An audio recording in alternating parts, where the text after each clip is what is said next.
innocent spouse as a solution for resolving an IRS problem can be a fantastic solution. It's actually something that's very highly technical. There's actually 3 different ways to obtain innocent spouse relief, and we're going to talk about them real quick and what they mean and how they might apply to your particular case.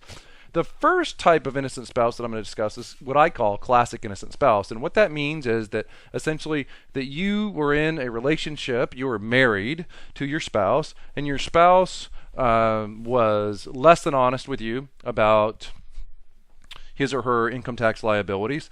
Oftentimes that they lied to you, perhaps even had you file or sign a false tax return, and that through no fault of your own, there's now a joint liability for which you were responsible, and you should not be held responsible due to their deception and so on.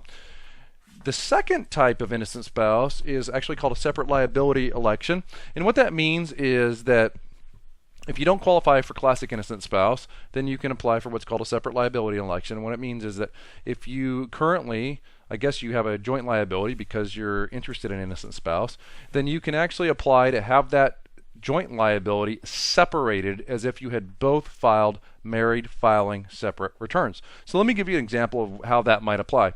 If the husband, spouse, was self-employed and didn't make any estimated tax payments, and the wife, spouse, was a wage earner, that means she received a paycheck and had an appropriate withholding from her paycheck, then the separate liability election would actually benefit the wife because she is very likely to have had enough withholding, or definitely much more withholding and much less of an outstanding tax liability if she had filed a separate return.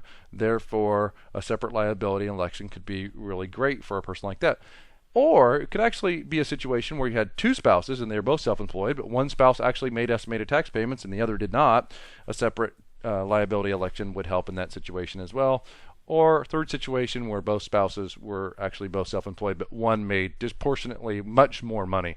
One spouse made $100,000 and the other spouse made $25,000 in their separate self-employed incomes. Then obviously a separate liability election would help the person who made the least money in that situation.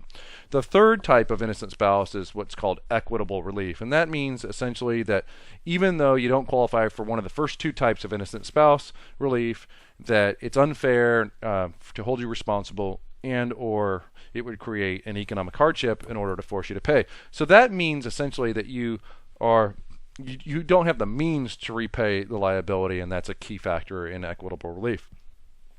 What documentation do you need to apply and sustain an innocent spouse determination? We need to fill out a Form 433A, which is called a collection information statement for individuals and self-employed people, and a 433B if you're actually self-employed, or if you have an LLC or a corporation. So let me make that a little bit more clear. You need to file the Form 433B if you have a limited liability company or a corporation. You can probably get away with the A if you're a sole proprietorship, self-employed in that fashion. You also need to fill out a Form 8857. You have to provide 3 months worth of documentation proving your expenses and income in a Form 12510. And you need to also provide any proof of your claim to be relieved of your tax debt. For example, court records showing the dissolution of the marriage or the separation agreement, police records if you were a victim of domestic violence or things of that nature, and anything else that you think might be pertinent and relevant to your case. Now, you need to know that if you file a request for innocent spouse relief, that your spouse, your ex-spouse, your former spouse, will be notified of that attempt to do so. So if the person is violent or whatnot, you want to make sure that you make your claim for innocent spouse when you're in a situation where you're extremely safe. There's also a time limitation for innocent spouse. The claim must be filed within 2 years of the first collection activity by the IRS. Now, what does collection activity mean? Well, it means a lot of things, but it essentially means, well, one of the examples is 2 years from the date of a final notice of intent to levy. It can also mean 2 years from the date that they first kept a refund. So essentially, if you've been officially notified in some fashion that you owe the money, then the time clock starts to tick 2 years from that date. Now, it doesn't count for just routine statements or bills from the IRS. So you're going to might want to go ahead and have a tax professional if you're interested in doing innocent spouse, because I think it's actually one of the most complicated IRS problem resolution solutions that one could undertake on their own. You might want to have a tax professional make sure that the 2 years has not elapsed and help walk you through this process.